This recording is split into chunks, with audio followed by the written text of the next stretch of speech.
महत्त्वाच्या बातमीने आपण सुरुवात करूयात। गेल्या 2 दिवसांपासून सुप्रीम कोर्टात महाराष्ट्रातल्या सत्ता संघर्षावर सुनावणी सुरू आहे। काल झालेल्या दुसऱ्या दिवशी देखील ठाकरे गटाकडून ॲडव्होकेट कपिल सिब्बल यांनी युक्तिवाद केला। सिब्बल यांनी राजकीय पक्ष, विधिमंडळ पक्ष, मुख्य प्रतोद पक्षातील बंडखोरी, तत्कालीन राज्यपालांच्या भूमिकेवर युक्तिवाद केला। तर आज महेश जेठमलानी आणि नीरज कौल हे एकनाथ शिंदे यांच्या गटासाठी युक्तिवाद करणार आहेत।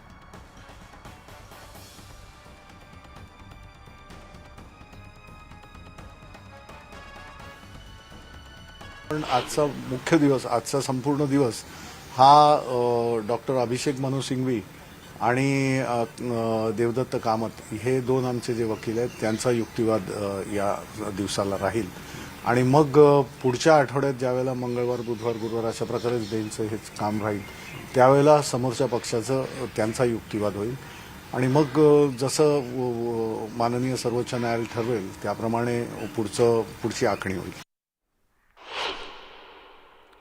आणि अधिक माहिती आपण जाणून घेणार आहोत। आमचे नवी दिल्लीचे प्रतिनिधी प्रशांत लीला रामदास हे सगळ्या घडामोडींवरती लक्ष ठेवून आहेत। प्रशांत, गेल्या 2 दिवस आपण बघितलं ॲडव्होकेट कपिल सिब्बल यांनी युक्तिवाद केला वेगवेगळ्या मुद्द्यांना घेऊन।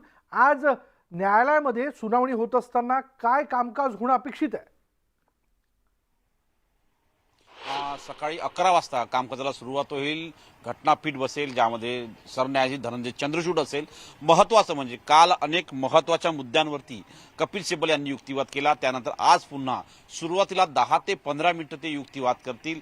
त्यानंतर उद्धव ठाकरे गटाचे जे दुसरे वकील आहेत doctor Abhishek Manu Singhvi senior council हे युक्तिवाद करतील। त्यानंतर देवदत्त कामत जे आहे ते युक्तिवाद करतील आणि आज साधारणतः सायंकाळपर्यंत हा युक्तिवाद चालेल अशी शक्यता व्यक्त केली जाते। याच प्रकारचे संकेत उद्धव ठाकरे गटाचे जे खासदार आहेत अनिल देसाई यांनी दिलेले आहेत। त्यांनी म्हटलं की आज सायंकाळपर्यंत खास करून आमचा युक्तिवाद चालेल। पुढील आठवड्यामध्ये दुसऱ्या गटाचा युक्तिवाद होण्याची शक्यता आहे। आणि महत्त्वाचं म्हणजे सोबत बघितलं ज्या पद्धतीनं माहिती मिळते यामध्ये साधारणतः काल ज्या पद्धतीने कपिल सिब्बल यांनी युक्तिवाद केला होता तो विधिमंडळाचा एक गट स्वतंत्र भूमिका घेऊ शकतो का, 39 आमदार पक्षावर ताबा घेऊ शकतात का, 10व्या परिशिष्टानुसार त्यांच्यावर कारवाई करता येते का, अपात्रतेची कारवाई प्रलंबित असताना आमदारांचा गट सरकार फाडू शकतो का, ज्या आमदारांवर अपात्रतेची कारवाई प्रलंबित आहे त्यांना मुख्यमंत्रीपदाची शपथ राज्यपाल कशी देऊ शकतात, आमदारांच्या अपात्रतेचा निर्णय विधानसभा अध्यक्षाकडे न सोपवता घटनापीठ त्यावर निर्णय घेऊ शकते का, असे कुठल्या परिस्थितीत होऊ शकते, असे अनेक महत्त्वाचे प्रश्न काल कपिल सिब्बल यांनी घटनापीठापुढे मांडले होते। आज पुन्हा ते 10 ते 15 मिनिटं युक्तिवाद करतील। त्यानंतर अभिषेक मनू सिंघवी युक्तिवाद करतील अशा प्रकारची शक्यता व्यक्त केली जात आहे। विशाल, जर आज पुन्हा ठाकरे गटाच्या वतीने इतर 2 वकील जे ते युक्तिवाद करणार आहे याचाच अर्थ महेश जेठमलानी यांचा युक्तिवाद आज नसेल का? महेश जेठमलानी यांचा युक्तिवाद यावेळेस या आठवड्यात होण्याची शक्यता कमी आहे की आज, कारण की आजचा 3रा दिवस आहे आणि घटनात्मक खंडपीठ जे आहे या आठवड्यातून 3च दिवस बसतं, म्हणजे मंगळवार, बुधवार आणि गुरुवार। आता सोमवार आणि शुक्रवार या 2 दिवस घटनापीठ बसत नाही। पुढच्या आठवड्यामध्ये पुन्हा एकदा मंगळवार, बुधवार, गुरुवार घटनापीठ बसेल। त्यावेळेस पुढच्या आठवड्यामध्ये ही सुनावणी होण्याची शक्यता आहे। आणि महत्त्वाचं म्हणजे पुढच्या आठवड्यामध्ये या संदर्भात निर्णय राखीव केला जाऊ शकतो किंवा या संदर्भात दिशानिर्देश देखील कोर्टाच्या वतीने देण्याची शक्यता व्यक्त केली जाते। पण आज महेश जेठमलानी असो, मनिंदर सिंग असो किंवा हरीश साळवे असो किंवा ॲडव्होकेट कौल असो, यांच्या कोणीही या 4ही ज्येष्ठ वकिलांपैकी कोणाचाही युक्तिवाद होणार नाही अशा प्रकारचे स्पष्ट संकेत आज अनिल देसाई यांनी दिलेले आहे। कारण की त्यांचे उर्वरित 2 वकील जे आहेत ते आज युक्तिवाद करतील आणि पुढील आठवड्यामध्ये खास करून एकनाथ शिंदे यांच्या गटाचे जे वकील आहेत ते युक्तिवाद करतील। विशाल, धन्यवाद प्रशांत या सगळ्या तपशिलाबद्दल। तर आजचा युक्तिवाद जर आपण बघितला तो ठाकरे गटांच्या वकिलांकडूनच असेल। पुढे पाहूयात, महाराष्ट्राचे भावी मुख्यमंत्री कोण यावरून राष्ट्रवादी काँग्रेसमध्ये शर्यत लागल्याची चर्चा सुरू आहे। कारण आता राष्ट्रवादी काँग्रेसच्या मुख्यालयाबाहेर सुप्रिया सुळेंबाबत समर्थकांनी पोस्टरबाजी केली। सुप्रिया सुळे महाराष्ट्राच्या पहिल्या भावी मुख्यमंत्री असं पोस्टर जे आहे ते समर्थकांनी लावलंय। 2 दिवसांपूर्वीच अजित पवारांचे भावी मुख्यमंत्री असलेले पोस्टर्स लावण्यात आले होते। तत्पूर्वी प्रदेशाध्यक्ष जयंत पाटील यांच्या समर्थकांनीही जयंत पाटील यांचे पोस्टर लावले होते। त्यामुळे राष्ट्रवादीत मिशन भावी मुख्यमंत्री शर्यत असल्याची चर्चा होऊ लागली आहे।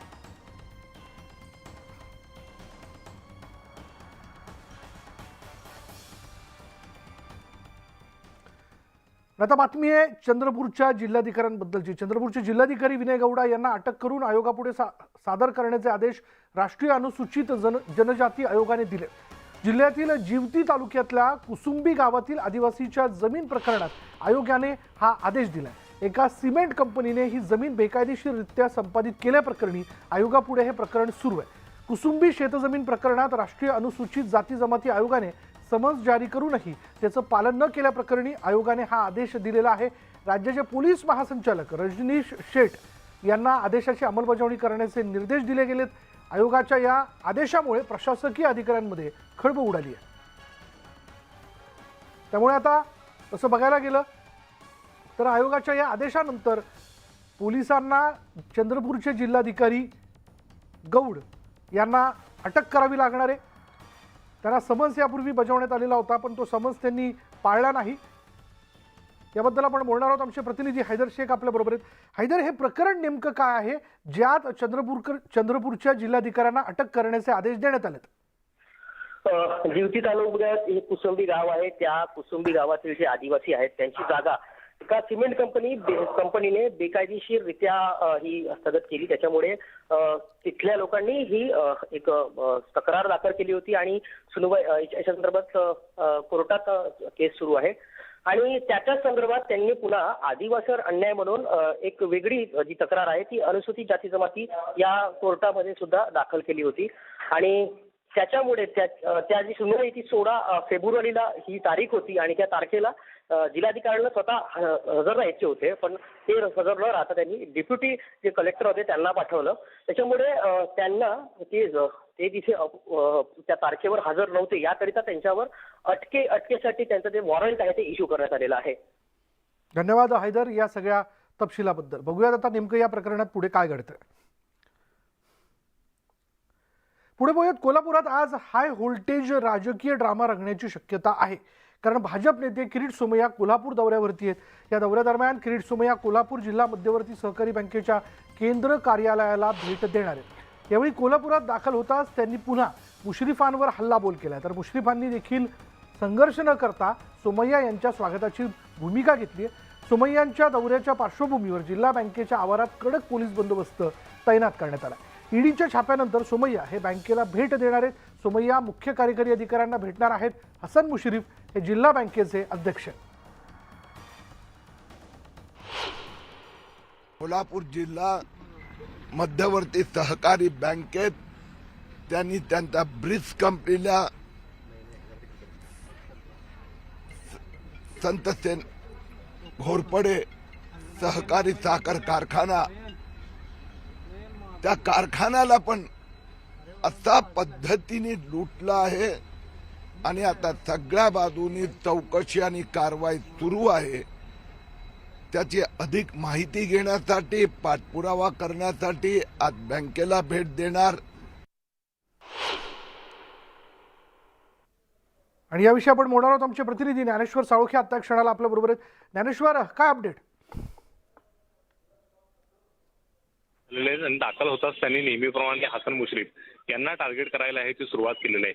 खरं तर हसन मुश्रीफ यांच्यावरती मनी लॉन्ड्रिंगचे आरोप आहे ते किरीट सोमय्या यांच्याकडून केले गेलेत आणि त्यानुसार हसन मुश्रीफ यांच्या घरावरती आहे आणि ते अध्यक्ष असलेल्या जिल्हा बँकेवरती सुद्धा ईडीने यापूर्वी छापे टाकलेले आहेत। आणि या सगळ्या छाप्यानंतर हसन मुश्रीफ यांनी जिल्हा मध्यवर्ती बँकेतून मात्र कोणत्याही पद्धतीचं 1 रुपयाचं सुद्धा बेकायदेशीर कर्ज आपण घेतलं नसल्याचं स्पष्ट केलेलं आहे। आणि त्यामुळे किरीट सोमय्या यांच्या या आजच्या दौऱ्याच्या निमित्तानं जिल्हा बँकेमध्ये ते भेट देणार आहेत। सीईओंची ते भेट घेणार आहेत आणि या भेटीच्या अनुषंगानं नेमकी किरीट सोमय्या काय माहिती पुढे आणतात हे सुद्धा पाहणं महत्त्वाचं असणार आहे। कारण हसन मुश्रीफ यांनी कर्ज घेतले का नाही आणि ते कर्ज घेतले असेल तर ते कशा पद्धतीनं बेकायदेशीर आहेत हे किरीट सोमय्या हे ते दाखवून देण्याचा प्रयत्न करणार आहेत आणि त्या अनुषंगानं हा दौरा आहे तो महत्त्वाचा आहे। मात्र या दौऱ्याच्या पार्श्वभूमीवरती मात्र हसन मुश्रीफ यांनी एक पत्रक काढून मात्र समर्थकांना आवाहन केलेले, शांतता राखण्याचं आवाहन केलेलं। याशिवाय किरीट सोमय्या यांचं स्वागत करत जिल्हा बँकेचा जो कारभार आहे ते कशा पद्धतीनं चाललाय त्याचीही पडताळणी करा अशा पद्धतीचं आवाहन केलेलं आहे। त्यामुळे या दौऱ्याला एक विशेष महत्त्व प्राप्त झालेलं आहे आणि या दौऱ्याच्या नंतर किरीट सोमय्या पत्रकार परिषद आहे ते दुपारी घेणार आहेत आणि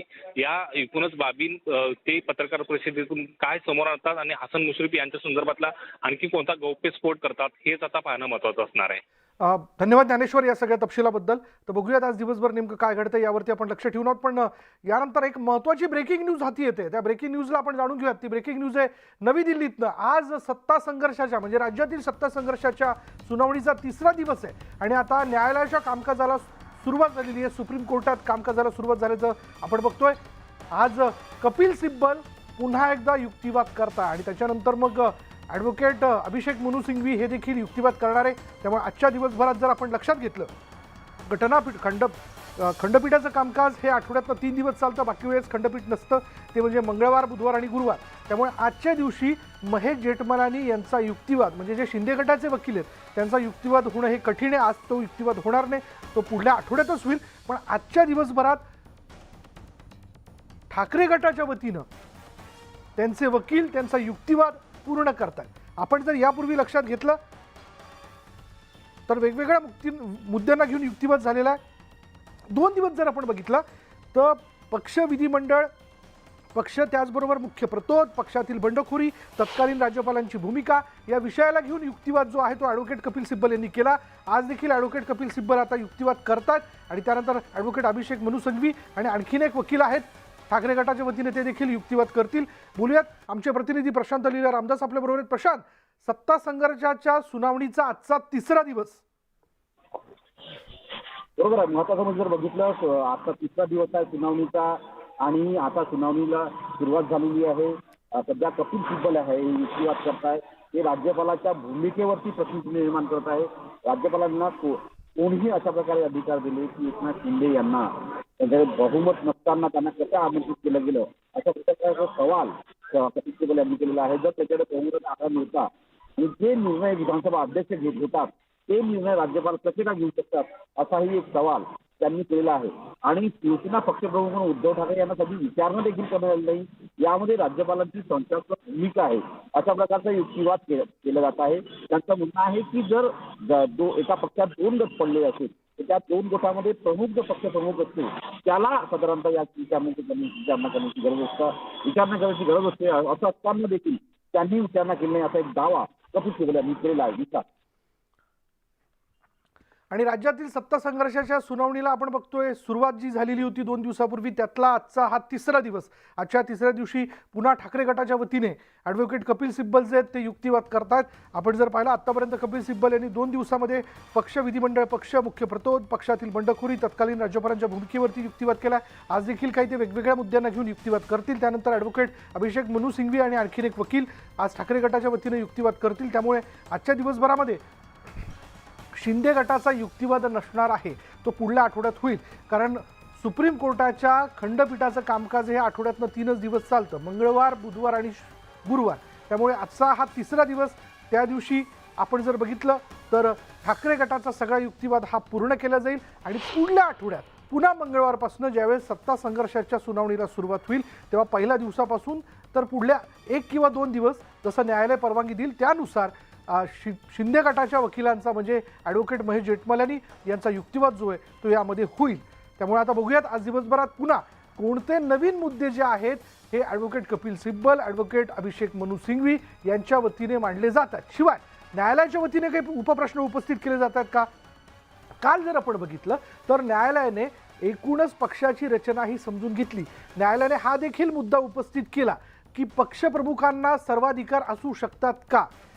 शिवाय न्यायालयासमोर युक्तिवाद करत असताना कपिल सिब्बल यांनी मुख्य प्रतोद यांची नियुक्ती म्हणजे भरत गोगावले यांची जी नियुक्ती गुवाहाटीत करण्यात आली ती बेकायदेशीर असल्याचं म्हटलं. याचं कारण असं की मुख्य प्रतोदाची नियुक्ती करत असताना विधिमंडळाची बैठक म्हणजे विधिमंडळ सदस्यांची बैठक बोलवणं हे आवश्यक असतं. पक्षाचे जेवढे विधिमंडळ सदस्य आहे त्यांची बैठक बोलवणं आवश्यक असतं आणि त्यामध्ये एकमताने याबद्दलचा निर्णय घेणं हे क्रमप्राप्त आहे. अशा वेळी जी नियुक्ती इतर सदस्य नसताना करण्यात आली ती वैध कशी ठरू शकते हा मुद्दा देखील त्यांनी उपस्थित केला होता. अशा वेगवेगळ्या मुद्द्यांना घेऊन काल त्यांनी युक्तिवाद केला आणि आज देखील युक्तिवाद होणार आहे. बघूयात आज नेमकं काय घडतंय, काय होण्याचा अंदाज आहे, याबद्दल आपण बोलणार आहोत. आमचे प्रतिनिधी प्रशांत लीला रामदास आपल्याबरोबर आहेत. प्रशांत, युक्तिवादाला सुरुवात झाली आहे, आज कोणते नवीन मुद्दे येण्याची शक्यता आहे, काय अंदाज लावता येऊ शकतो का? महत्वाचं म्हणजे कपिल सिब्बल यांनी युक्तिवादाला सुरुवात केलेली आहे. राज्यपालांच्या भूमिका, विधानसभा अध्यक्षांसंदर्भात ही भूमिका त्यांनी त्याच्यावरती प्रश्नचिन्ह उपस्थित केले आहे. काल त्यांनी ज्या पद्धतीनं प्रमुखतेने 10 प्रश्न त्यांनी मांडले होते त्यापैकी त्यांचा एक प्रमुख मुद्दा जो होता विधिमंडळात एक गट स्वतंत्र भूमिका घेऊ शकतो का हा एक प्रश्न त्यांनी उपस्थित केला होता. 39 आमदार पक्षावर ताबा घेऊ शकतात का? 10व्या परिशिष्टानुसार त्यांच्यावर कारवाई करता येते की नाही, अपात्रतेची कारवाई प्रलंबित असताना आमदारांचा गट सरकार पाडू शकतो का, ज्या आमदारांवर अपात्रतेची कारवाई प्रलंबित आहे त्यांना मुख्यमंत्रीपदाची शपथ राज्यपाल कशी काय देऊ शकतात, आमदाराच्या अपात्रतेचा निर्णय विधानसभा अध्यक्षांकडे न सोपवता घटनापीठ त्यावर निर्णय घेऊ शकते का, हे असे कुठल्या परिस्थितीत होऊ शकते, असे अनेक मुद्दे काल त्यांनी मांडले. तरी आजच त्याच मुद्द्यांच्या संदर्भातले स्पष्टीकरण देण्याचा प्रयत्न कुठेतरी खास करून कपिल सिब्बल यांच्याकडून होतोय. आणि आता त्यांनी स्पष्ट म्हटलं आहे की एकनाथ शिंदे यांच्या सत्ता स्थापनेत राज्यपालांची भूमिका संशयास्पद होती, अशा प्रकारचा युक्तिवाद कपिल सिब्बल यांनी केला. त्यांनी म्हटलं आहे की आजच्या जेव्हा सुरुवात झाली, त्यांनी खास करून सुनावणीला सुरुवात झाली त्यावेळेस त्यांनी दावा केलेला आहे की एकनाथ शिंदे यांच्या सत्ता स्थापनेत राज्यपालांची भूमिका संशयास्पद होती. चालू असलेलं सरकार राज्यपाल भगतसिंग कोश्यारी यांनी मुद्दाम पाडलं, असाही दावा या युक्तिवादामध्ये कपिल सिब्बल यांनी केलेला आहे. विशाल, पहिला दिवस दुसरा दिवस म्हणजे मंगळवार आणि बुधवार या 2 दिवस आपण बघितलं प्रशांत की काय युक्तिवाद नेमका ॲडव्होकेट कपिल सिब्बल यांनी केला. आता आज पुन्हा एकदा ॲडव्होकेट कपिल सिब्बल युक्तिवाद करतात. त्यांच्यानंतर आणखी 2 वकील त्यांचा युक्तिवाद आजच्या दिवसात पूर्ण होईल का? त्यानंतर जर कपिल सिब्बल यांचा 15 ते 20 मिनिटं म्हणजे साधारणतः 11:30 ते 11:45 पर्यंत त्यांचा युक्तिवाद चालेल. त्यानंतर डॉक्टर अभिषेक मनू सिंघवी जे आहेत शिवसेना उद्धव बाळासाहेब ठाकरे पक्षाचे सिनियर कौन्सिल आहे, वकील आहेत, ते आपला युक्तिवाद करतील. साधारणतः तो युक्तिवाद केव्हापर्यंत चालतो हे पाहणं अतिशय महत्त्वाचं ठरणार आहे.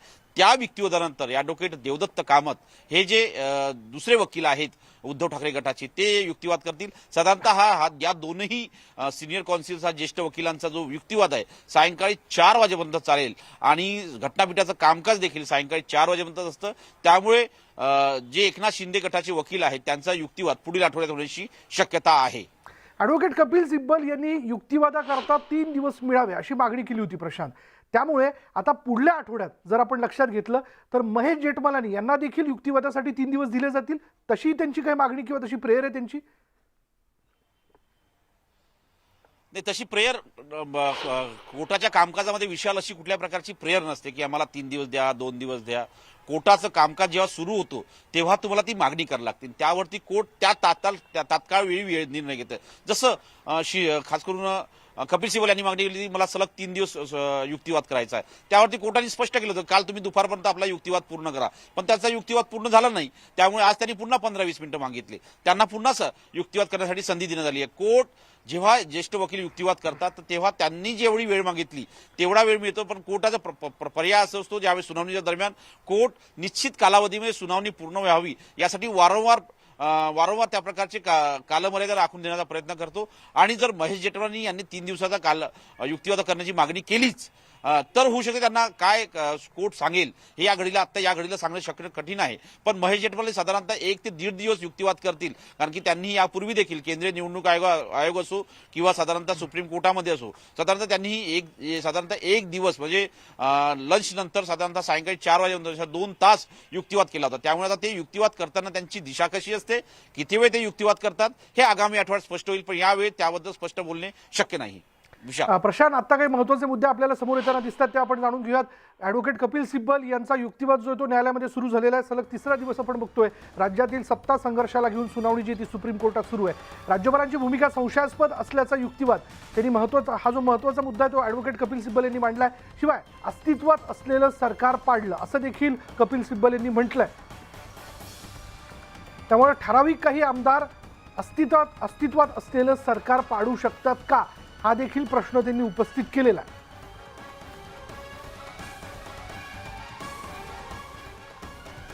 आणि पुन्हा एकदा आपण जाऊयात आमचे प्रतिनिधी प्रशांत लीला रामदास यांच्याकडे. प्रशांत,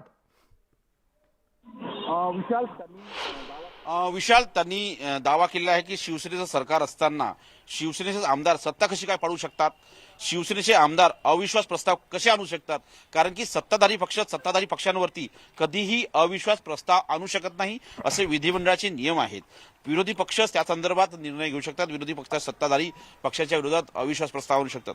जर असं असताना, अशा प्रकारची परंपरा, अशा प्रकारचे नियम असताना स्वतःच सरकार, स्वतःचा पक्ष कसा पाडू शकतो, असा एक सवाल त्यांनी केला आहे. राज्यपालांनी नियम डावलून एकनाथ शिंदे यांना मुख्यमंत्रीपदाची शपथ दिली. राज्यपालांनी अधिकारांचा गैरवापर केला. राज्यपालांनी दिलेला शपथविधी चुकीचा ठरला तर शिंदेचं सरकार जाईल, असाही युक्तिवाद खास करून कपिल सिब्बल यांनी केलेला आहे. त्यांनी म्हटलं आहे की शिवसेनेचे सरकार असताना शिवसेनेचे आमदार सत्ता कशी काय पाडू शकतात, असा सवाल त्यांनी युक्तिवादाच्या दरम्यान केलेला आहे. विशाल, आपण काल देखील या मुद्द्याला घेऊन बोललो होतो की आज जे पुन्हा युक्तिवादातले नवीन मुद्दे येताना दिसत आहेत, त्यातनं हा युक्तिवाद कोणत्या दिशेने चालला असं वाटतंय प्रशांत? महत्वाचं म्हणजे जर बघितलं ह्या युक्तिवादांची दिशा जी आहे सत्ताधारी पक्षाची, की हे जे सर्व काही झालेले आहे ते ज्या पद्धतीनं सत्ता संघर्ष झाला, सत्ता संघर्षातून सरकार स्थापन झालं, त्यानंतर बहुमताची चाचणी झाली, त्यानंतर विधानसभा अध्यक्षांची नियुक्ती झाली, हे सगळं बेकायदेशीर झाले. या बेकायदेशीरपणाला निश्चितपणे कोर्टाने हस्तक्षेप करावा अशी मागणी वारंवार आपल्या युक्तिवादाच्या दरम्यान कपिल सिब्बल करताय. आणि दिशा जे दर्शक आहे की हे संपूर्ण सरकारच बेकायदेशीर आहे, एकनाथ शिंदे हे मुख्यमंत्रीपदही बेकायदेशीर आहे, राज्यपालांची भूमिका संशयास्पद आहे. राज्यपाल जर आता जरी राज्यपाल नसले पण राज्यपालाच्या सचिवालयाला या संदर्भात प्रश्न विचारले जाऊ शकतात. होऊ शकतं राज्यपालांच्या संदर्भात नोटीस, राज्यपालांच्या वतीने देखील नोटीस देऊन या संदर्भात आपलं वक्तव्य सुप्रीम कोर्टामध्ये युक्तिवाद केला जाऊ शकतो. पण राज्यपालांची भूमिका संशयास्पद होती आणि मुख्यमंत्री एकनाथ शिंदे हे यांचं सरकार बेकायदेशीर सरकार आहे असा दावा युक्तिवादाच्या दरम्यान संपूर्णपणे कपिल सिब्बल करण्याचा प्रयत्न करतात आणि ती दिशा त्यांची पूर्ण युक्तिवादाची आहे. विशाल, माजी राज्यपालांबद्दलच्या भूमिकेबद्दल चर्चा केली जाते, त्याबद्दलचा युक्तिवाद देखील प्रशांत या ठिकाणी करण्यात येतोय. असं होऊ शकतं का की शक्यता आहे तशी की राज्यपालांची ही म्हणजे माजी राज्यपालांची भूमिका देखील मागवल्या जाऊ शकते?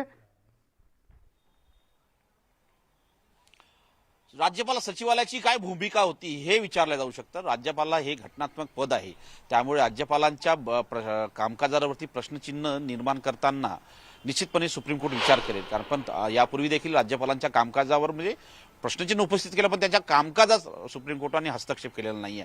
पण राज्यपाल सचिवालयाने कशा पद्धतीची भूमिका निभावली, राज्यपाल सचिवालयाने काय नियम होते आणि कशा पद्धतीने आमंत्रण दिलं जातं, कारण की राज्यपाल जरी ही एक पद असलं पण त्याचं कामकाज हे राज्यपाल सचिवालयाच्या माध्यमातून होतं. त्यामुळे राज्यपाल सचिवालयाच्या वतीनं होऊ शकते त्यांच्या वतीने काही युक्तिवाद भूमिका मांडण्याची शक्यता व्यक्त केली जात आहे. आपण पुन्हा एकदा आता क्षणाचे युक्तिवादातले मुद्दे आपण जाणून घेऊयात. नेमके हे मुद्दे काय बघा.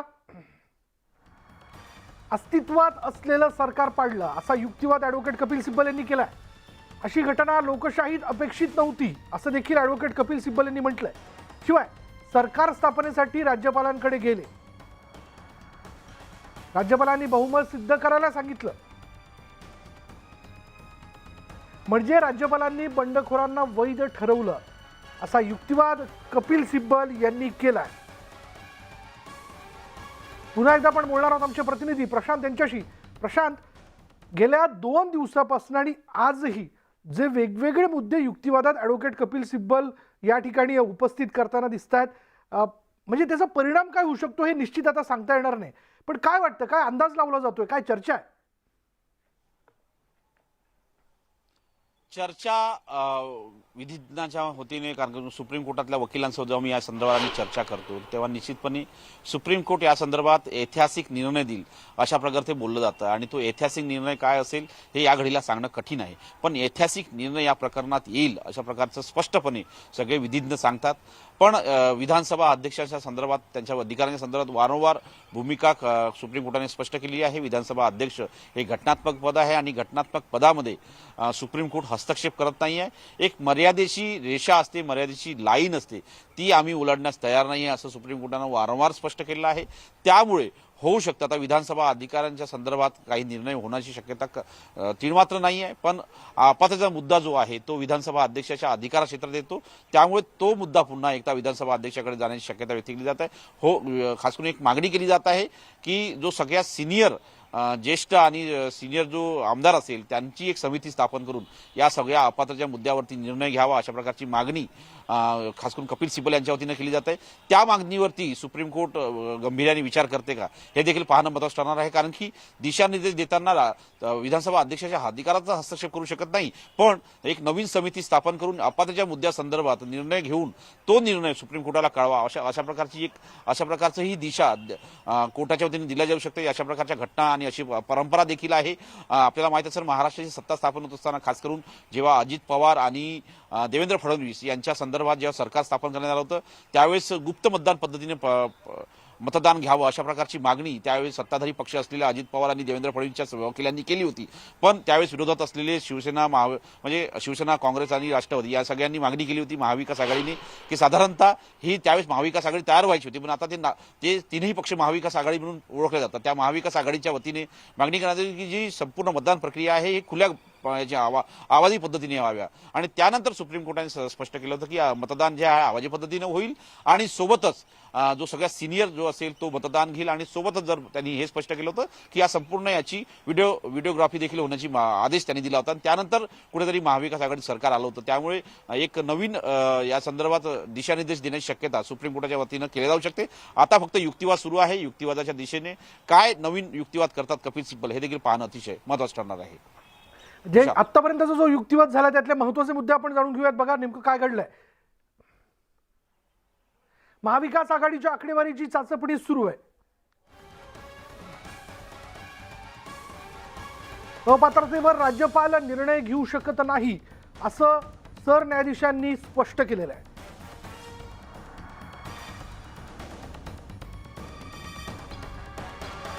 पुन्हा एकदा आपण बोलूयात आमचे प्रतिनिधी प्रशांत यांच्याशी. प्रशांत, आता एक क्षणाला युक्तिवादातले जे ताजे मुद्दे समोर येताना दिसत आहेत, काय त्याचं विश्लेषण करता येऊ शकेल? बरोबर, अनेक महत्वाचे मुद्दे आहे या प्रकरणी. यापूर्वी देखील सुप्रीम कोर्टाने आपली भूमिका स्पष्ट केली होती. त्यांनी स्पष्ट म्हटलं होतं की आम्ही घटनात्मक पद असल्यामुळे त्यांच्या कामात हस्तक्षेप करू शकत नाही, त्यांच्या अधिकारात हस्तक्षेप करू शकत नाही. अपात्रतेच्या मुद्द्यावरती न्यायालय निर्णय घेऊ शकत नाही, ते अधिकार विधानसभा अध्यक्षांचा आहे. अशा प्रकारचा सुतोवाच न्यायमूर्तींच्या वतीनं केला जात आहे आणि हे स्पष्ट आहे की विधानसभा अध्यक्षांच्या अधिकारात कोर्ट हस्तक्षेप करणार नाही जवळपास निश्चित आहे. आणि त्या पद्धतीने गेल्या 3 दिवसाच्या सुनावणीमध्ये आजचा 3रा दिवस आहे, पण यापूर्वी ज्याही सुनावणी झाल्या त्या सुनावणीमध्ये निश्चितपणे त्यांनी स्पष्ट केलेलं आहे की आम्ही घटनात्मक पद असल्यामुळे त्यांच्या कामात हस्तक्षेप करणार नाही, विधानसभा अध्यक्षांच्या कामात आणि त्यांच्या अधिकारात आम्ही हस्तक्षेप करणार नाही असंही न्यायमूर्तींनी स्पष्ट केलेलं आहे. विशाल. प्रशांत, आत्ताच युक्तिवादातला एक महत्त्वाचा मुद्दा समोर येताना दिसतोय. शिवाय सरन्यायाधीश देखील आपलं मत या ठिकाणी नोंदवताना दिसतात युक्तिवादावरती. त्यांनी असं म्हटलंय की बहुमताचा आकडा घटेल. म्हणजे नेमकं त्यांना काय सुचवायचं होतं? महत्वाचं म्हणजे बहुमताचा आकडा घटेल जर ते ज्या आमदारांच्या संदर्भात अपात्रतेच्या संदर्भात निर्णय घेतला तर बहुमताची जी आकडेवारी आहे ती पूर्ण होण्याची शक्यता कमी आहे. कारण की यापूर्वी देखील अशा प्रकारचे सवाल खास करून मुख्य न्यायाधीश आणि सरन्यायाधीश जे आहे धनंजय चंद्रचूड यांनी केली होती. कारण की जो बहुमताचा आकडा आलेला आहे त्याच्यामधली जर हे 39 आमदारांना जर अपात्र ठरवलं तर काय बहुमत असू शकतं, तर त्यावेळेस सरकार स्थापन होऊ शकत नाही अशा प्रकारचं एक निरीक्षण आणि त्यावेळेची चर्चा होती. पण तो निरीक्षण होतं त्यावेळेस आदेश आणि त्यावर सुप्रीम कोर्ट काय असतं की सुप्रीम कोर्ट सुनावणी दरम्यान निरीक्षण वेगवेगळ्या प्रकारचे निरीक्षण नोंदवतात. तोच निर्णय आदेशात असेल का हे सांगणं शक्य नाहीये, पण आदेश साधारणतः नेहमी वेगळा असतो. हे देखील यापूर्वी सुप्रीम कोर्टात ज्याही घटना घडल्या त्या परंपरा बघितल्या त्यामध्ये असं झालेलं आहे. पण महत्वाचं म्हणजे जर बघितलं या सगळ्या घडामोडींमध्ये की बहुमताचा आकडा कमी होईल कारण की अपात्रता ठरले आणि अशा वेळी सरकारवरती प्रश्नचिन्ह अल्पमताचं सरकार देखील असण्याची शक्यता व्यक्त केलेली आहे कोर्टाच्या वतीने. प्रशांत, सरन्यायाधीशांनी काही महत्वाची टिप्पणी केली, ती टिप्पणी आपण जाणून घेऊयात. बघा, आता क्षणाची ही त्यांचं मत त्यांनी नोंदवलंय की राजकारणाशी राज्यपालांचा संबंध नाही. अर्थातच ते घटनात्मक पद आहे, राज्यपाल हे राज्याचे घटनात्मक प्रमुख आहे. सरन्यायाधीशांची ही टिप्पणी आपण बघतोय कारण जो युक्तिवाद केला जातो ॲडव्होकेट कपिल सिब्बल यांच्या वतीने त्यावरती सरन्यायाधीश देखील आपल्या सूचना किंवा आपलं निरीक्षण नोंदवताना दिसतात. वेळोवेळी जो मुद्दा त्यांना पटत नाही येतो ती खोडून काढतात आणि शिवाय कायद्याच्या आधारे नियमाच्या आधारे तो मुद्दा स्पष्ट करताना दिसत आहेत. आता सरन्यायाधीशांनी स्पष्टपणे सांगितलेलं आहे की राजकारणाशी राज्यपालांचा संबंध नाही. राज्यपाल हे घटनात्मक पद आहे आणि राज्यपाल हे राज्याचे घटनात्मक प्रमुख आहेत. त्यामुळे राज्यपालांच्या अधिकाराविषयी आता चर्चा जी आहे ती सुरू झालेली आहे. आपण जर पाहिलं तर आज राज्यपालांच्या भूमिकेच्या मुद्द्याला घेऊन ॲडव्होकेट कपिल सिब्बल काही वेगवेगळे मुद्दे या ठिकाणी मांडताना दिसतात. पुन्हा एकदा जाऊयात आमचे प्रतिनिधी प्रशांत यांच्याकडे. प्रशांत, राज्यपालांच्या भूमिकेला घेऊन युक्तिवाद केला जातोय, त्यांच्या भूमिकेला घेऊन ॲडव्होकेट कपिल सिब्बल यांनी काही आक्षेप नोंदवलेले आहेत. प्रशांत, बरोबर आहे. राज्यपालांच्या अधिकारासंदर्भात अनेक प्रश्नचिन्ह उपस्थित केले जात आहेत. त्यांनी दिल्ली एकनाथ शिंदे यांना दिलेली शपथ, त्यानंतर ज्या पद्धतीनं घटना तयार करण्यात आलेली राज्यघटना, त्यानंतर त्याच्यामध्ये ही या अशा प्रकारच्या घटना लोकशाहीत अपेक्षित नव्हत्या, सत्ता संघर्षाच्या वेळी उद्धव ठाकरेंनी भाजपला पाठिंबा दिला नव्हता, असं ते स्पष्ट केलं जात आहे. माझ्यासोबत आता ॲडव्होकेट राज पाटील आहे, जे या संपूर्ण प्रकरणावरती लक्ष ठेवून आणि गेल्या 3 दिवसापासून आपल्या सोबतही आहे. त्यांच्याशी आपण चर्चा करण्याचा प्रयत्न करूया. सध्या युक्तिवाद सुरू आहे राज पाटीलजी, आणि युक्तिवादामध्ये राज्यपालांच्या अधिकारांवरती प्रश्नचिन्ह निर्माण केले आहे सुप्रीम कोर्टाने, कारण त्यांनी म्हटलंय की राज्यपाल हे राजकीय पद नाही. बिलकुल हे घटनात्मक पद आहे, राजकीय पद नाहीच.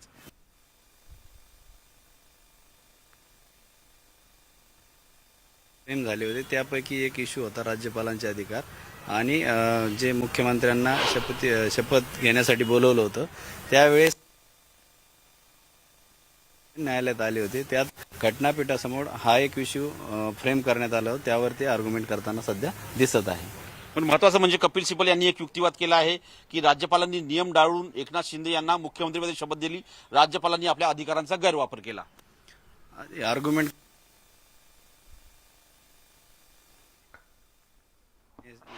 मांडणारच आता माननीय न्यायालयासमोर.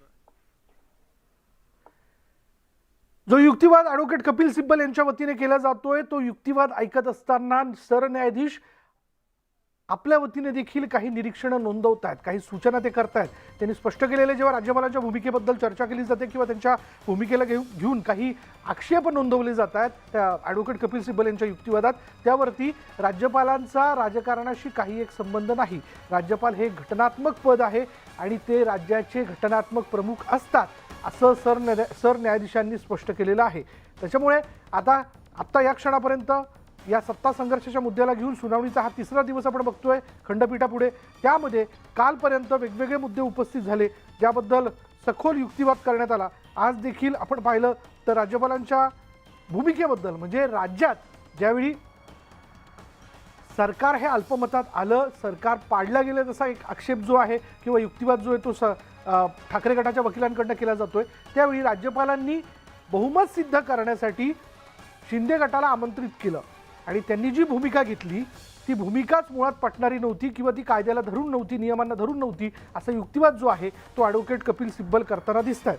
त्यामुळे आता बघूयात हा सगळा युक्तिवाद ऐकून घेत असताना सरन्यायाधीश देखील आपले जे मुद्दे त्यांना पटत नाही आहे किंवा जे मुद्दे लक्षात येतात त्या मुद्द्यांना घेऊन ते कायद्यानुसार, नियमानुसार आपलं भाष्य त्या ठिकाणी करताना दिसत आहेत.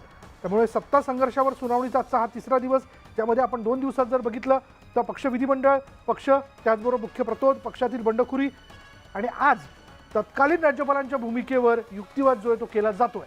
बोलूयात, पुन्हा एकदा जाऊयात आमचे प्रतिनिधी प्रशांत यांच्याकडे. प्रशांत, महत्वाचं म्हणजे अजूनही कपिल सिब्बल यांचा युक्तिवाद सुरू आहे. युक्तिवादाची दिशा निश्चितपणे कपिल सिब्बल यांनी निश्चित करण्याचा प्रयत्न करताय. त्यांनी जे स्पष्ट म्हटलं आहे की सत्ता संघर्षाच्या वेळी उद्धव ठाकरेंनी भाजपाला पाठिंबा दिला नव्हता. हा एक अत्यंत महत्वाचा मुद्दा आहे की जर ज्या पक्षालाच पाठिंबा उद्धव ठाकरे यांनी दिला नव्हता, तो त्या पक्षाच्या वतीने आणि त्या पक्षाच्या संदर्भात आणि त्या पक्षासोबत काही आमदार मिळून आपल्या सरकारच्या विरुद्ध विश्वासमत प्रस्ताव कसा आणू शकतात, विश्वासमत ठराव कसा घेऊ शकतात, असा एक प्रश्नच खास करून युक्तिवादाच्या दरम्यान केलेला गेलेला आहे. त्यामुळे ही घटनात्मक चूक होती का, या संदर्भात राज्यपालांची भूमिका जी होती ती राज्यपालांनी सक्रियपणे निभावली नाही का, राज्यपाल हे राजकीय पद्धतीनुसार वागले का, असेही सवाल युक्तिवादाच्या दरम्यान केले जात आहे. राज्यपालांनी दिलेला शपथविधी चुकीचा ठरला तर शिंदे सरकार जाईल, अशा प्रकारचाही दावा केला जात आहे. एक प्रकारे सोबतच निरीक्षण देखील कोर्ट नोंदवत आहे आणि त्यांचं म्हणणं आहे की एकनाथ शिंदे यांच्या सत्ता स्थापनेत राज्यपालांची भूमिका संशयास्पद होती. विशाल, या प्रशांत, आतापर्यंत जो काही युक्तिवाद झाला त्याची एक साधारण उजळणी करायचं ठरवलं, त्यातले मुद्दे लक्षात घ्यायचे झाले तर ते मुद्दे कोणकोणते आहेत आपल्या प्रेक्षकांसाठी पुन्हा एकदा? मी तुम्हाला पुन्हा एकदा काय काय मुद्दे उपस्थित झाले त्यांचा उल्लेख करतो. जे नवीन प्रेक्षकालय असेल त्याच्यासाठी की कपिल सिब्बल यांनी सकाळी 11 वाजता आपला युक्तिवाद सुरू केला आहे घटनापीठापुढे. त्यांनी म्हटलंय की एकनाथ शिंदे यांच्या सत्ता स्थापनेत राज्यपालांची भूमिका संशयास्पद होती. चालू असलेलं सरकार राज्यपाल भगतसिंग कोश्यारी यांनी मुद्दाम पाडले. शिवसेनेचे सरकार असताना शिवसेनेचे आमदार कशी काय सत्ता पाडू शकतात? शिवसेनेचे आमदार अविश्वास प्रस्ताव कसे आणू शकतात? राज्यपालांनी नियम डावलून एकनाथ शिंदे यांना मुख्यमंत्रीपदाची शपथ दिली. राज्यपालांनी अधिकारांचा गैरवापर केला. राज्यपालांनी दिलेला शपथविधी चुकीचा ठरला तर शिंदे सरकार जाईल. कारण आमदारांवर अपात्रतेची टांगती तलवार असताना राज्यपालांनी त्यांना शपथ दिलीच कशी? राज्यपालांनी नियम डावलून एकनाथ शिंदे यांना शपथ दिलेली आहे. घटना तयार करणाऱ्यांनी असे होईल याचा विचार केला नव्हता. अशी घटना लोकशाहीत देखील अपेक्षित नव्हती. सत्ता संघर्षाच्या वेळी उद्धव ठाकरेंनी भाजपला पाठिंबा दिला नव्हता. शिंदे गटाने भाजपला पाठिंबा देऊन नियमांचं उल्लंघन केलेलं आहे. एखादा गट राज्यपालाकडे गेल्यास त्यांना बहुमत चाचणी घेण्यास राज्यपाल मान्यता देऊ शकतात का असा सवाल सरन्यायाधीशांनी केलाय. त्यावर राज्यपाल स्वतःहून बहुमत चाचणी घेऊ शकत नाहीत असे कपिल सिब्बल यांनी स्पष्ट केलेलं आहे. अपात्रतेचा मुद्दा निकाली लागल्यानंतरच राज्यपालांनी बहुमत चाचणीचा निर्णय घ्यायला हवा होता. राज्यपालांनी सर्व गोष्टी मंत्रिमंडळाला विचारून करायला हव्या होत्या असा आतापर्यंतचा युक्तिवाद हा कपिल सिब्बल यांनी केलेला आहे. विशाल, आतापर्यंतचा युक्तिवाद आपण लक्षात घेतोय. आता क्षणाचे ताजे मुद्दे पण देखील आपण जाणून घेऊयात. बघा, हे ताजे मुद्दे काय आहेत की कोणत्या अधिकारात शिंदेंना शपथ दिली असा प्रश्न जो आहे तो युक्तिवाद करत असताना ॲडव्होकेट कपिल सिब्बल यांनी उपस्थित केलेला आहे. उद्धव ठाकरे जर पक्षप्रमुख आहेत, उद्धव ठाकरेंनी भाजपला पाठिंबा दिलेला नव्हता, तर मग ह्या गटाने भाजपला पाठिंबा देऊन सरकार स्थापन करणं हे कितपत कायदेशीर आहे? आमच्याकडे अजूनही बहुमत असं कपिल सिब्बल म्हणतात. आमच्याकडे 106 आमदार आहेत असं त्यांनी म्हटलंय. पक्षातील फुटीचा सरकारवरती कोणत्याही प्रकारचा परिणाम झाला नाही असा दावा देखील त्यांच्या युक्तिवादात कपिल सिब्बल करताना दिसत आहेत. उद्धव ठाकरे जर पक्षप्रमुख आहेत, त्यांना जर सर्वाधिकार आहेत, पाठिंबा द्यायचा तो कोणाला द्यायचा, नेमका केव्हा द्यायचा, कशा स्वरूपात द्यायचा, मग शिंदेंना हा अधिकार कोणी दिला असा प्रश्न जो आहे तो ॲडव्होकेट कपिल सिब्बल उपस्थित करताना दिसत आहेत. आणि आमच्याकडे 106 आमदार आहेत असं देखील कपिल सिब्बल म्हणतात. पुन्हा एकदा आपण बोलणार आहोत आमचे प्रतिनिधी प्रशांत यांच्याशी. प्रशांत, याचाच अर्थ कपिल सिब्बल यांना हे वारंवार सांगायचं का? कारण हा मुद्दा निवडणूक आयोगासमोर देखील उपस्थित झाला होता की पक्षात फूट पडलीच नाही, सर्वाधिकार हे पक्षप्रमुखांना आहेत, ते ठरवतील की त्यांना काय करायचंय. बरोबर आहे विशाल. पक्षात 2 गट पडले आहे हे मान्य करायला तयार आहेत. एक गट एकनाथ शिंदेचा, एक गट उद्धव ठाकरेंचा. पण पक्षप्रमुख हे उद्धव ठाकरे आहेत. याच विषयावर कायदा काय सांगतो हे माझ्यासोबत या संदर्भात चर्चा करण्याकरता ॲडव्होकेट राज पाटील आहे. ॲडव्होकेट राज पाटील, एक अतिशय महत्वाचा दावा केला जातोय की राज्यपालांनी मंत्रिमंडळाच्या सल्ल्यानुसार वागायला हवं होतं. कायदा काय सांगतोय? ज्यावेळेस राज्यपाल हे मुख्यमंत्री आणि मंत्री परिषद म्हणजे मंत्रिमंडळाच्या सल्ल्यानेच कारवाई करत असतो राज्याची. त्यात सर्व राज्यात तसं होतं आणि सर्व राज्यात ते घटनात्मक आहे. आता ज्यावेळेस एकनाथ शिंदे गटाकडून सुद्धा हा प्रश्न रेज करण्यात आला होता हरीश साळवेंनी आर्ग्युमेंट करताना की ज्यावेळेस उद्धव ठाकरे यांनी राजीनामा दिला त्यानंतरच त्यांना शपथ घेण्यासाठी बोलवलं होतं. हे मागच्या काही दिवसापूर्वी एकनाथ शिंदे गटाकडून आर्ग्यू करण्यात आलं होतं. त्यांनी त्यावेळेस ऑलरेडी ह्या गोष्टीला क्लेरिफाय केलं होतं आणि पुन्हा सुद्धा ते एकनाथ शिंदे जेव्हा त्यांच्या गटाकडून आर्ग्युमेंट होईल तेव्हा हे पुन्हा एकदा येणार की ते केव्हा बोलावण्यात आलं होतं आणि राज्यपालांनी जे अधिवेशन 4 दिवसाचं बोलवलं होतं ते कसं लिगल होतं हे ते काउंटरमध्ये सांगतील. पण तत्पूर्वी माननीय न्यायाधीशांनी आत्ता क्वेश्चन केला होता त्यांना की जी रुलिंग पार्टी होती त्यावेळेस शिवसेनेचे 55 आणि एनसीपीचे 54 आणि काँग्रेसचे 44 यावर मान्य न्यायालयाने आत्ता विचारलं की किती कोणाचे MLA होते आणि आता जे फुटलेली त्यांची संख्या किती होती आणि त्यांना त्यापैकी किती लोकांना डिस्क्वालिफाय केलं म्हणजे नोटीस बजावली होती. ह्या सर्व गोष्टी यात आता ते पुन्हा एकदा मान्य न्यायालयाने क्वेश्चन केले होते ते उत्तर देण्याचा प्रयत्न करत आहे ठाकरे गट सध्या.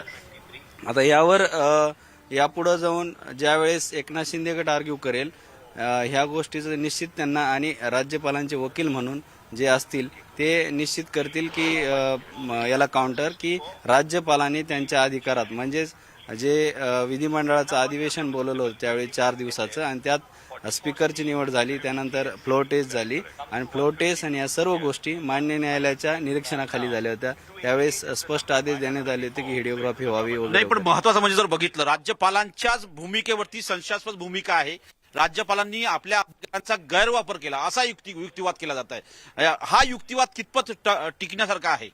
हा तेच सांगतो मी की ज्या वेळेस राज्यपालांनी हरीश साळवे यांनी आर्ग्यू केलं होतं एकनाथ शिंदे यांच्या वतीनं की त्यांनी उद्धव ठाकरे यांनी राजीनामा दिला, त्यानंतर राज्यपालांनी यांना निमंत्रण दिलं, हा त्यांचा मुद्दा होता. आणि उद्धव ठाकरे यांनी का राजीनामा दिला, तर त्यांनी त्यांचं ट्रस्ट वोट म्हणजेच बहुमत गमावलं होतं. त्यामुळे त्यांनी राज्यपाल यांनी त्यांच्या लक्षात येता आणि राज्यपाल हे नेहमी राजकीय परिस्थिती बघत असतात, राज्याच्या सर्व राजकीय परिस्थिती, त्यानंतर डिसाईड करत असतात की एखादी सत्ता म्हणजेच राजकारण होत असतानाच त्यांनी लक्षात आलं त्यांना की ज्या वेळेस उद्धव ठाकरे यांनी राजीनामा दिला त्यानंतर राज्यात नवीन सत्ता स्थापन करण्यासाठी कोणाला तरी निमंत्रण द्यावं लागतं असं ही घटनात्मक दायित्व आहे त्यांचं, ते त्यांनी निभावलं असं नेहमी एकनाथ शिंदे यांच्या वतीनं सांगण्यात आलं. आता हे लिगल आहे की इलिगल आहे मान्य न्यायालय ठरवणार आहे, पण कोणताही गट आपली भूमिका मांडत असताना ती त्यांच्याच बाजूने ठामपणे मांडत असतो. हे ठाकरे गटाचं गैर नाही की ते त्यांच्या पद्धतीनं आर्ग्यू करत आहे. आता हे बघणं न्यायालयाचं काम आहे की right or wrong. Eknath Shinde गट सुद्धा याला काउंटर करेल आणि राज्यपालाच्या वतीनं सुद्धा यात सिनियर काउन्सिल अपेअर होत असतात, त्यांच्या वतीनं सुद्धा सांगण्यात येईल की आम्ही घटनात्मक दायित्व घटनात्मक जबाबदारी कशी पार पाडली आणि ती कशी लिगल होती हे सांगण्याचा निश्चित प्रयत्न करेल. त्यानंतर मान्य न्यायालय ठरवेल की हे घटनात्मक आहे की कायदेशीर आहे की काय आहे आणि राईट आहे की रॉंग आहे. आणि त्यावेळेस राज्यपालांनी घेतलेले निर्णय परिस्थितीला अनुषंगून होते किंवा नव्हते आणि राज्यपालांचे दायित्व आणि जबाबदारीच्या संदर्भात आणि जे घटनात्मक पद आहे राज्यपालांच्या यांनी जरी क्वेश्चन रेज केले असले तरी त्यावेळेस राज्यपालांची भूमिका काय होती हे न्यायालयात त्यांच्या वतीनं जे वकील अपीर होतील ते निश्चित सांगतील. राज्यपालांच्या वतीनं देखील सिनियर कौन्सिल या संपूर्ण युक्तिवादादरम्यान सहभागी होतील अशा प्रकारची माहिती ॲडव्होकेट राज पाटील यांनी दिलेली आहे. कारण की सध्या जर बघितलं कपिल सिब्बल यांचा युक्तिवाद सुरू आहे, त्यानंतर अभिषेक मनू सिंघवी यांचा युक्तिवाद होईल, देवदत्त कामत यांचा युक्तिवाद होईल, त्यानंतर हरीश साळवे यांचा युक्तिवाद पुढच्या आठवड्यात होईल, महेश जेठमलानी यांचा युक्तिवाद होईल, मणिंदर सिंग यांचा युक्तिवाद होईल. त्यानंतर राज्यपालांच्या वतीनं जे सिनियर कौन्सिल असतील, गेल्यावेळी ॲडव्होकेट दातार होते, यावेळेस आता कोण असतं हे पाहणं अतिशय महत्वाचं ठरणार आहे. विशाल, यामध्ये कपिल सिब्बल वारंवार एक मुद्दा उपस्थित करतायत की आमच्याकडे अजूनही बहुमत आहे, म्हणजे त्यांना यातनं नेमकं काय सुचवायचं आणि कुठल्या आधारावरती वारंवार हा युक्तिवाद ते करतायत. महत्वाचं म्हणजे या युक्तिवादाची पार्श्वभूमी काय आहे, युक्तिवादाचा बेस काय आहे हे पुन्हा जाणून घेण्याचा प्रयत्न करूया ॲडव्होकेट राज पाटील यांच्यासोबत. कपिल सिब्बल दावा करताय की आमच्या महाविकास आघाडीकडे म्हणजे आमच्याकडे बहुमत आहे असं ते दावा करताय. या बहुमताचा दावा करण्यामागे त्यांच्याकडे त्यांची पृष्ठभूमी काय आहे, त्यांच्याकडे बेस काय आहे? त्यांनी तेच सांगितलं की शिवसेनेचे 55, राष्ट्रवादीचे 54 आणि काँग्रेसचे 44 हे बहुमताचा त्यांचा आकडा होता.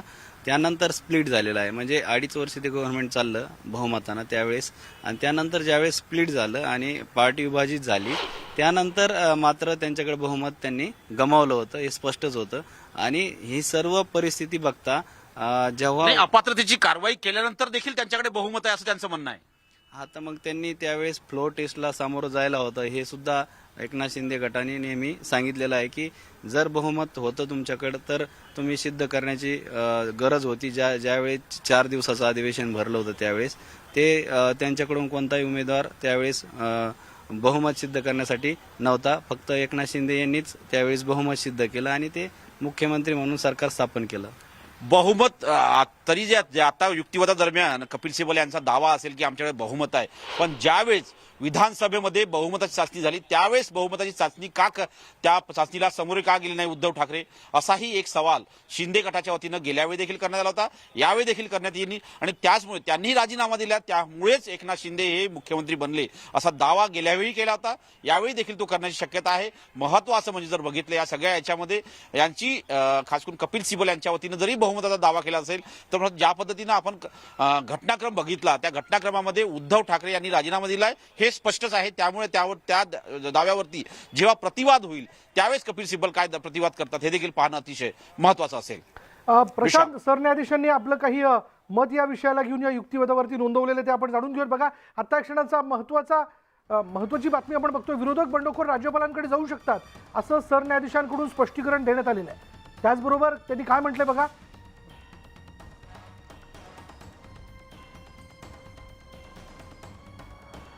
ॲडव्होकेट कपिल सिब्बल या ठिकाणी युक्तिवाद करत असताना त्यांनी असंही म्हटलंय आता या क्षणाला. बघा, ते मुद्दे देखील लक्षात घेऊया. अपात्रतेचा मुद्दा निकाली लागल्यानंतरच राज्यपालांनी बहुमत चाचणीचा निर्णय घ्यायला हवा होता. राज्यपालांनी सर्व गोष्टी मंत्रिमंडळाला विचारूनच करायला हव्यात. आमच्याकडे अजूनही संख्याबळ आहे. भाजपकडे 106 आमदारांचं संख्याबळ आहे. राज्यपालांनी आमदारांची परेड घ्यायला हवी होती का, असा सवाल सरन्यायाधीश धनंजय चंद्रचूड यांनी उपस्थित केलाय. तो प्रश्न त्यांनी विचारलाय. म्हणून जो युक्तिवाद केला जातोय त्या युक्तिवादावरती देखील कायद्यानुसार नियमानुसार नेमकं काय होणं अपेक्षित होतं किंवा तुम्हाला काय अपेक्षित आहे, हा सवाल देखील सरन्यायाधीशांच्या वतीने उपस्थित केला जातोय. जर तो युक्तिवाद त्यातला मुद्दा सरन्यायाधीशांना पटत नाहीये तर तो वेळीच ते खोडून काढतायत आणि हे नियमानुसार किंवा कायद्यानुसार झालंय हे देखील ते सांगतायत. त्यामुळे सरन्यायाधीशांकडनं काही मुद्द्यांना घेऊन स्पष्टीकरण केल्या जात आहे. बंडखोर जाऊ शकत नाहीत असं कपिल सिब्बल यांनी युक्तिवाद केला. सरन्यायाधीश जेव्हा असं म्हणतायत की विरोधक बंडखोर राज्यपालांकडे जाऊ शकतात, त्यावरती मात्र हे स्पष्टीकरण सरन्यायाधीशांकडनं देऊनही ॲडव्होकेट कपिल सिब्बल असं म्हणतायत की बंडखोर जाऊ शकत नाहीत. अर्थात हे म्हणत असताना त्याला नेमका काय आधार आहे हे जाणून घेणं फार महत्त्वाचं ठरेल. पुन्हा एकदा प्रशांतकडे आपण जाऊयात. प्रशांत,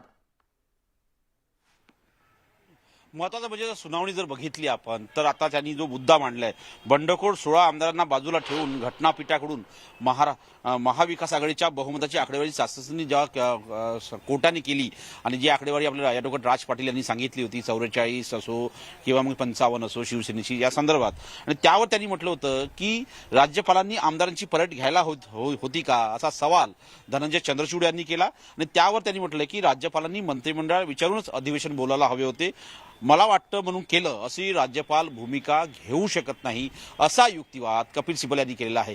महत्वाचं म्हणजे जर बघितलं या युक्तिवादामध्ये वारंवार ॲडव्होकेट सगळे जे युक्तिवाद करतायत कपिल सिब्बल त्यांना धनंजय चंद्रचूड यांच्या वतीने प्रतिप्रश्न विचारले जात आहे आणि त्या प्रतिप्रश्नाचं उत्तर त्यांना जर पटेल तरच ते समजून घेत आहे, अन्यथा त्याच्यावरती निरीक्षण आपलं नोंदवत आहे. अशा प्रकारचे आपल्याला साधारणतः कोर्टाची सध्या काम होताना आपल्याला पाहायला मिळत आहे. विशाल, पुन्हा एकदा आपल्या दर्शकांना आपण सांगूया आतापर्यंतचं सगळं युक्तिवाद आणि त्यामध्ये जर आपण लक्षात घेतलं तर बंडखोर 16 आमदारांना बाजूला ठेवून घटनापीठाकडून महाविकास आघाडीच्या बहुमताच्या आकडेवारीची चाचणी केली जाते.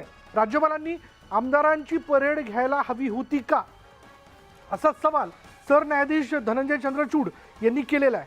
त्यावर राज्यपालांनी मंत्रिमंडळाला विचारूनच अधिवेशन बोलवायला हवे, मला वाटले म्हणून केले अशी भूमिका राज्यपाल घेऊ शकत नाहीत असा युक्तिवाद कपिल सिब्बल करताना दिसत आहेत. हा युक्तिवाद प्रशांत कितपत तग धरणारा आहे?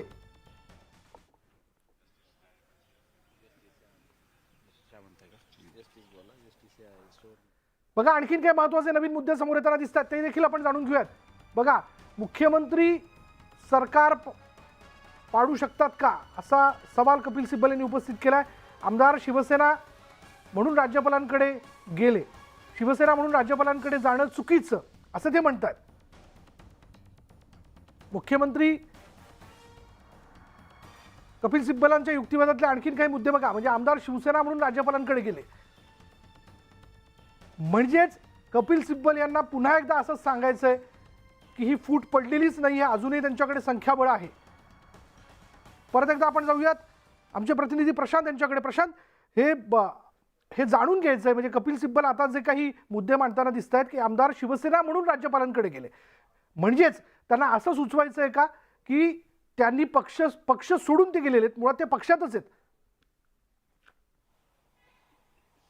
महत्वाचं म्हणजे राज्यपालांकडे हे सगळे बंडखोर आमदार गेलेत आणि त्यांनी दावा केला अशा प्रकारचं जे चर्चा सुरू आहे कोर्टामध्ये, त्यावर आता न्यायमूर्तींनी काही निरीक्षण नोंदवलं आहे. काय ते निरीक्षण आहे?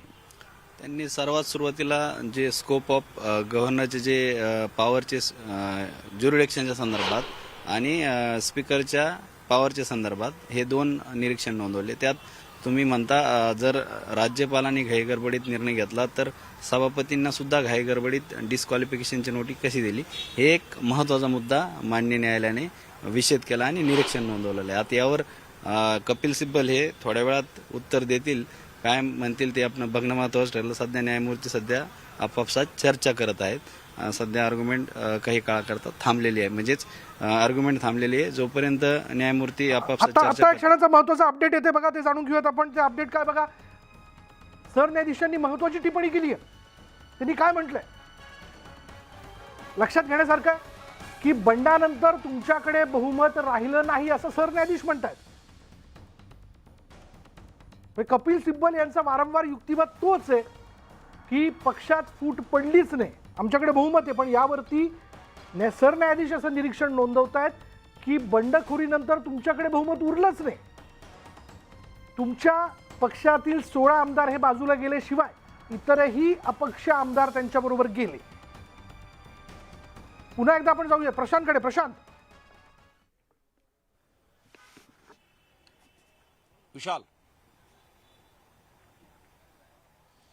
प्रशांत, आता आमच्याकडे अजूनही संख्याबळ आहे असा ठाकरे गटाचा दावा जो होता हा तो प्रशांत दावा खराच आहे की या संदर्भात निरीक्षण खास करून नोंदवलं जात आहे. आणि निरीक्षण नोंदवताना त्यांनी स्पष्ट म्हटलंय की ज्या पद्धतीने 106 आमदारांचं संख्याबळ आपण भाजपकडे आहे म्हणता, सगळ्यात मोठा पक्ष आहे, पण त्या तुलनेमध्ये महाविकास आघाडीकडे बहुमत होतं. त्यावरती निरीक्षण नोंदवताना त्यांनी म्हटलंय की हे जे अपात्र आमदार आपण जे म्हणताय अपात्र आमदार करू आम्ही, आणि त्यानंतर अपात्र आमदार गेल्यानंतरही अनेक अपक्ष आमदार जे आहेत ते अपक्ष आमदार हे शिंदे आणि भाजपच्या सोबत होते, त्यामुळे त्यांच्याकडे बहुमत आहे असं पद्धतीचे एक निरीक्षण नोंदवलं आहे. तुमचं जे बहुमत होतं ते बहुमत ढासळलेलं आहे अशा प्रकारचं हे निरीक्षण कोर्टाच्या वतीनं नोंदवण्यात आलेलं आहे. आणि अजूनही युक्तिवाद सुरू आहे. महत्वाचं म्हणजे या सगळ्या बाबतींमध्ये कोर्टाने बहुमताची आकडेवारी सुरू आहे याची स्पष्ट केलं आहे.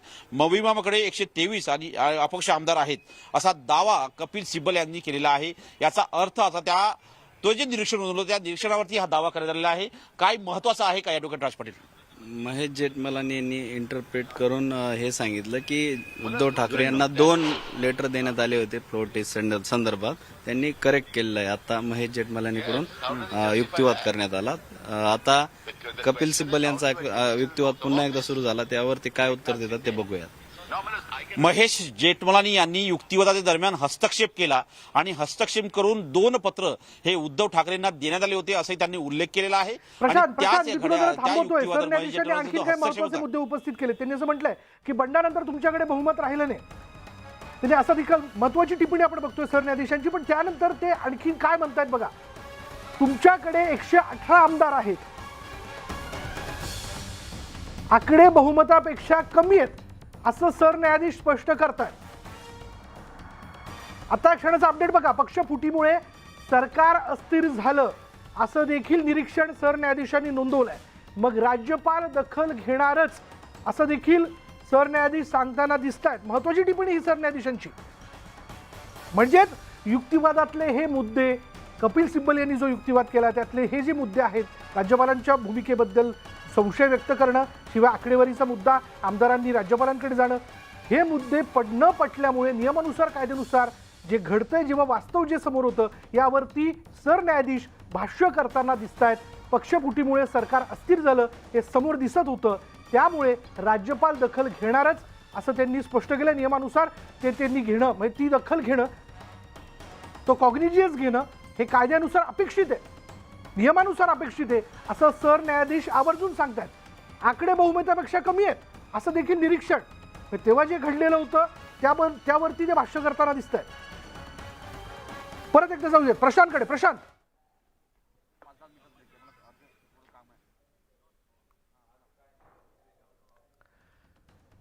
पुन्हा एकदा आता सरन्यायाधीश झालेल्या युक्तिवादावरती जे मुद्दे उपस्थित करताना दिसतात, त्यांना जे पटत नाहीये ते, त्यांना जे नियमानुसार आहे, जे कायद्यानुसार आहे तो मुद्दा ते खोडून काढतात. बघा, त्यांनी असं म्हटलंय.